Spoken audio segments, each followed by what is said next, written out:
अब हम आगे चलते हैं कुछ और टैगों की तरफ। तो ये मैंने वेब पेज बनाया था, अब ये वेब पेज काफ़ी हैवी हो गया है, तो मैं क्या करता हूँ, इस वेब पेज को एक सेव एज कर लेता हूँ कोई दूसरे नाम से। ठीक। अब मैं यहाँ पे नाम लिख देता हूँ इमेजेस एंड मिक्स टेक्स्ट। और बाकी का जो मेरा कंटेंट है उसको मैं डिलीट कर देता हूँ।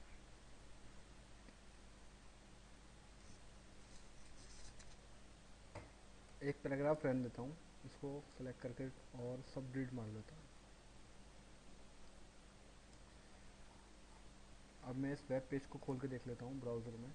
ब्राउज़र में खोलने के मेरा वेब पेज यहाँ पर है। ये मेरा वेब पेज खुल गया। अब मान लो मुझे इस वेबसाइट पे वेब पेज पे मेरे को अपनी एक कोई इमेज इंसर्ट करनी हो, तो इमेज इंसर्ट करने के लिए मैं पिक्चर्स में से कुछ इमेजेस ले लेता हूँ। इसमें मेरे पास ये इमेज ले लेता हूँ, कॉपी कर लेता हूँ। कॉपी करने के बाद अपनी वेबसाइट पर जाके इसे पेस्ट करता हूँ। बट क्या होता है कि अगर हमें वेबसाइट पर कोई भी इमेज लगानी हो, तो इमेज लगाने के लिए सबसे पहली बात कुछ चीज़ों का दिमाग में रखना पड़ता है अगर हम चाहते हैं हमारी वेबसाइट अच्छी रहे और गूगल की रैंकिंग में भी आए। हमारी वेबसाइट पर जो भी इमेजेस होंगी वो दो ही फोल्डर में जा सकती हैं। एक जा सकती है IMG फोल्डर में, या दूसरा इमेजेस फोल्डर के अंदर। तो हम प्रोफेशनली उसे IMG या इमेजेस फोल्डर के अंदर रखते हैं। और फाइल का नाम कभी भी कैपिटल नहीं होता है इमेजेस का। अगर मैंने फाइल की टॉपिक के बारे में अगर बात छेड़ दी है, तो मैं आपको कुछ बातें और भी बता देता हूँ कि हमारी वेबसाइट पर जो भी पेजेस रहेंगे उन पेजेस में कभी भी स्पेसेस इस्तेमाल नहीं होगा। जैसे कि मैंने यहाँ पे इमेजेस एंड मिक्स टेक्स्ट नाम से एक पेज बनाया है, उसमें मैंने स्पेस लगाया इमेजेस के बाद में और एंड के बाद में, मिक्स से पहले। तो ये सब मैंने जो टैग इस्तेमाल स्पेसेस इस्तेमाल करे हैं यहाँ पर, ये स्पेसेस इस्तेमाल नहीं करने हैं हमें। हमें इन स्पेसेस के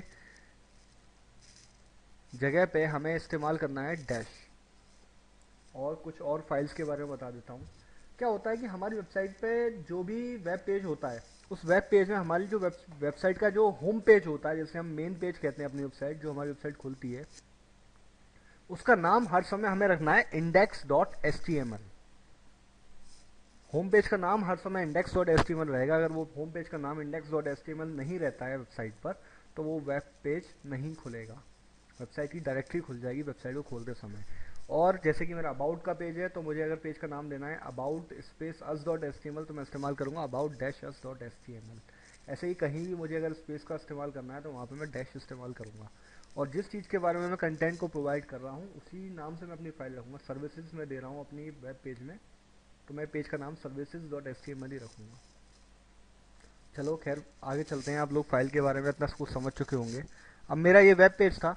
इस वेब पेज पे मैं चाहता हूँ क्या कि मैं एक अपना टैग लगाना चाहता हूँ, इमेजेस लगाना चाहता हूँ। तो इमेजेस के लिए मेरे पास टैग होता है एक IMG। अब IMG जो होता है दूसरी टाइप की कैटेगरी में आता है, इसे ओपन करने के बाद क्लोज करने की ज़रूरत नहीं पड़ती। बट मेरी इमेज कहाँ है, तो इमेज लगाने के लिए मैं यूज़ करता हूँ सोर्स का। Source means SRC means source. अब मेरा मेरा वेब पेज कहाँ पड़ा है, मेरा पेज पड़ा है इस फोल्डर में। मुझे किस फोल्डर में जाना है, मुझे जाना है इस फोल्डर के अंदर। तो किसी भी HTML या किसी भी पाथ के अंदर जाने के लिए HTML में हम लोग फोल्डर का नाम लिखते हैं और लिखते हैं स्लैश। मेरे फोल्डर का नाम होता है इमेजेस, तो मैं यहाँ पे इमेजेस लिखता। अगर मेरे फोल्डर का नाम होता है ABC, तो मैं यहाँ पे ABC लिखता। मेरी किस नाम से इमेज है, मेरी इमेज का नाम है desert.jpg। इसको बंद करता हूँ। तो देखो, अगर मैं इसको देखूंगा ब्राउज़र में, तो मेरा पेज में इमेज आ जाएगी। बट एक्चुअली क्या होता है, ये सही तरीका नहीं है किसी भी नॉन क्लोजिंग टाइप टैग को बंद करने का। सही तरीका होता है नॉन क्लोजिंग टाइप टैग को बंद करने का स्पेस डाल के स्लैश लगा के। तो मेरा वेब में यहाँ पे इमेज, ये सही तरीका है। और आपकी मर्ज़ी है, आप जो भी इस्तेमाल करो। अब मान लो मुझे इस इमेज का विड्थ कम करना हो। विड्थ कम करने के लिए यहाँ पर विड्थ लिखता हूँ, तो मुझे 200 पिक्सल्स करनी है विड्थ। अब मैं एक कम करूँगा, दूसरी ऑटोमेटिकली प्रोपोर्शनेट हो जाएगी। मैं अगर हाइट कम करता हूँ तो विड्थ अपने आप कम हो जाएगी, अगर विड्थ कम करता हूँ तो हाइट अपने आप कम हो जाएगी। अब मुझे इस इमेज को अलाइन करना है लेफ़्ट, मैं यहाँ पर लेफ़्ट लिखता हूँ और देखता हूँ कि मेरी इमेज लेफ़्ट अलाइन हो जाती है। अब आप लोग देख रहे होंगे इस इमेज में टेक्स्ट थोड़ा चिपक के आ रहा है। मैं चाहता हूँ कि ये टेक्स्ट थोड़ा सा दूर हट के आए। दूर हट के टेक्स्ट लाने के लिए मेरे पास दो चीज़ें होती हैं, एक होता है H स्पेस, एक होता है V space. H space stands for horizontal space, V space stands for vertical space. तो यहाँ पे मैं H स्पेस लिख देता हूँ। एक्स स्पेस में मैं इस्तेमाल करता हूँ 50 पिक्सल, और देखूंगा तो मेरी इमेज इधर 50 पिक्सल, इधर 50 पिक्सल का गैप छोड़ देगी। अगर मुझे वर्टिकल ऊपर से भी थोड़ा सा गैप चाहिए तो वी स्पेस इस्तेमाल कर सकता हूँ। वी स्पेस इस्तेमाल करने के लिए मैं सिर्फ एच की जगह वी लिख देता हूँ, तो मेरे वेब पेज पर वी स्पेस भी इस्तेमाल हो जाता है। ये था इमेज को लगाने का तरीका। आगे चलते हैं कुछ और टैगों की तरफ। जैसे कि मुझे वेबसाइट पर मान लो एक ब्रेक एंटर मारना हो, जैसे मैं चाहता हूँ कि मैं इसके बाद एक एंटर मारूँ, तो एंटर मारूंगा तो क्या होगा, यहाँ पे एंटर नहीं आएगा। क्यों? क्योंकि एंटर के लिए भी यहाँ पर टैग होता है। तो मुझे क्या करना है, लाइन को ब्रेक करना है। लाइन को ब्रेक करने के लिए मेरे पास टैग होता है बी आर, और नॉन क्लोजिंग टाइप टैग है, तो सही तरीका ये होता है इसे बंद करने का। मेरी लाइन देखो ब्रेक हो जाती है। मान लो मुझे 2 एंटर मारने हैं, तो मैं यहाँ पे 2 BR लगा सकता हूँ। एक और टैग होता है इसी टाइप का, जिसको हम कहते हैं हॉरिजॉन्टल रूल। ये होता है लाइन लाने के लिए। मान लो मुझे अगर अपने वेब पेज में लाइन लानी है, तो मैं HR लिख दूंगा, तो क्या होगा, मेरे वेब पेज में एक लाइन आ जाएगी। मान लो मुझे इस लाइन की विड्थ कम करनी है, तो विड्थ कम करने के लिए यहाँ पर मैं लिखूंगा width, width is equal to 300, तो मेरी विड्थ कम हो जाएगी। अब मान लो मुझे क्या करना है, इसको, ये सेंट्रल लाइन है, मुझे लेफ्ट से लाइन ये लाइन, तो लाइन इज इक्वल टू, मेरी लाइन आ जाएगी। ठीक।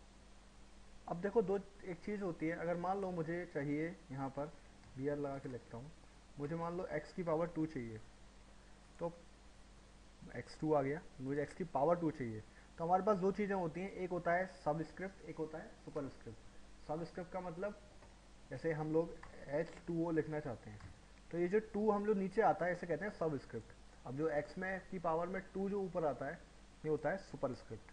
मान लो मुझे इसको अगर ऊपर लेके आना है, तो मैं यहाँ पे लिख दूंगा SUP, और मुझे इसको SUP को क्लोज करना पड़ेगा।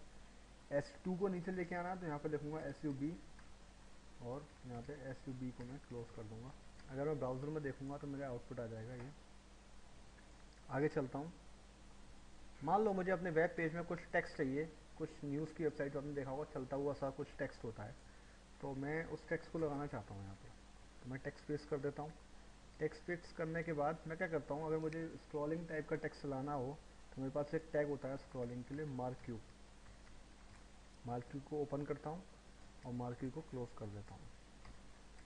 अगर मैं देखूंगा तो मेरा वेब पेज में टेक्स्ट चलता हुआ आ जाएगा। शायद मैंने मार्क्यू की स्पेलिंग गलत लिखी है, सही कर देता हूँ। अगर मैं देखूंगा तो मेरा वेब पेज में कंटेंट चलता हुआ आ जाएगा इस तरीके से। अब मैं चाहता हूँ कि मेरे वेब पेज में जो कंटेंट है वो राइट टू लेफ्ट जा रहा है, मैं चाहता हूँ बॉटम टू टॉप जाए या अप जाए, तो मैं क्या करूँगा, यहाँ पर डायरेक्शन लिखूँगा। डायरेक्शन क्या चाहिए मुझे, अप चाहिए। अप चाहिए आपको तो अप कर सकते हो, डाउन चाहिए तो डाउन कर सकते हो। मैं देखूंगा तो मेरा टेक्स्ट ऊपर की तरफ जा रहा है।